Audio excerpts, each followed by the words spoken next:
Bob the Dog. Bob loves making trouble. A short story about how making trouble is fun in the beginning, but sad in the end. Copyright 2024. All rights reserved by Pasquale Lamontagna. Bob the Dog was fun and cool. He loved being popular. His best friends were Dizzy Duck and Charlotte Squirrel. They loved playing games with the other kids. Their favorite things to do were atomic wedgies and running away with others' stuff. It was fun to get others in trouble. One recess, some kids were playing ball. Bob joined them, and when he got the ball, he threw it right behind Donnie Wolf, who was passing by. Bob pretended Billy did it. Donnie believed it. This was fun. It was fun pretending to be sick, too. Could he trick the doctor? You bet. He couldn't figure out what was wrong with Bob. When Dr. Grimm went to another room, Bob took some things and ran away. Ha, ha, ha, Bob said to his friends. Did you see what I did? Did you see him run around? He shared the things he stole, and they played together. The next day at Mr. Gobble's home, Bob and Dizzy Duck stole Mr. Gobble's keys because every day at 4 o'clock he had to drive somewhere. They hid his keys under the doormat and waited for Mr. Gobble to run around in confusion. Mr. Gobble ran out of his home and checked his car and ran back in a panic. This was fun! Moments later, an ambulance arrived with Mrs. Gobble in a stretcher with a lot of bags and tubes tied to her. This was unexpected, and it shocked Bob and Dizzy. Dizzy felt a bit guilty because he didn't want anyone to get seriously hurt. But Bob didn't feel bothered. Out of sight, out of mind. Let's go have more fun. Jill saw them and said, "What are you guys doing here?" "Nothing. We didn't do anything." "I think you did, and I'm going to tell." Bob got angry. "No, you're not. We were just looking. We don't know what happened. You're just a dummy and making stuff up." And he poked her with a stick. Jill ran away with tears in her eyes. Bob didn't like Jill ruining his fun and decided to spread a rumor that Jill's best friend Karen would hear.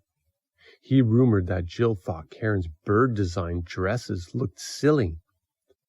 Karen overheard and was confused. She liked her dresses and thought Jill did too. Why would she say that? This slowly bothered Karen, and it made her think of things she didn't like about Jill. Maybe Jill had always lied to her. One day they argued and ended their friendship. The next day Bob wasn't feeling well, and the teacher sent him to the doctor. Oh, he didn't want to go there. What if it was Dr. Grimm again? Luckily, it was a different doctor. But then Dr. Grimm just so happened to spot Bob.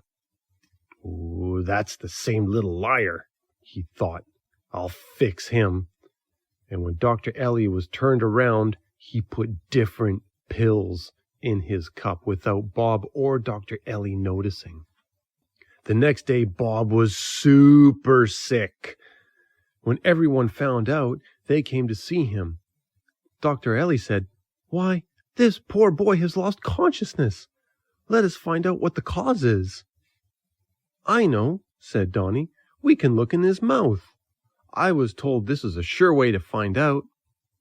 They all agreed and opened Bob's mouth. So they got a ladder and went in. They saw some stuck food, a cavity, but no clues. They kept going further and further in. They finally came to a room with 2 openings and a line which ran through them. They split into 2 groups. 3 of them went left, and the other 3 went right. The tunnel to the right went into a room where its center rested a huge heart. The heart had roots. "These roots must go everywhere. I wonder how it works," said Donnie. "Look," said Dr. Ellie, "the roots look dry and rotten." She was right. They looked like a plant that hadn't been watered in a long time. In the other room, they saw television screens everywhere, with the TV of Bob in the middle. He was enjoying at what they were showing. They were all the misdeeds Bob had done, and how fun they were from his own eyes. At the top of Bob's TV is where the other end of the line connected. Dr. Ellie flicked the line that connected the two rooms together. It made the images on the TV more intense, and Bob was laughing even more. Jill had an idea. What if we changed the channels? The others thought this was a good idea. The images started to change. The Bob in the box, confused, didn't know what was happening. They changed them to channels he hadn't seen before. On one channel, Mrs. Gobble was ill in her bed, in pain, unable to eat because she couldn't get her medicine on time. Another was Karen crying, hating herself, feeling she had no friends. On another screen was Dr. Grimm, who put pills in Bob's cup which made him utterly ill because he wanted revenge from what he did. All these and more were caused by Bob. Bob was unhappy and began to feel remorse. "Hey," they said in the other room, "the roots are changing." Indeed, they were changing. They were getting smoother and healthier. They wondered what was happening. Bob woke up. What happened?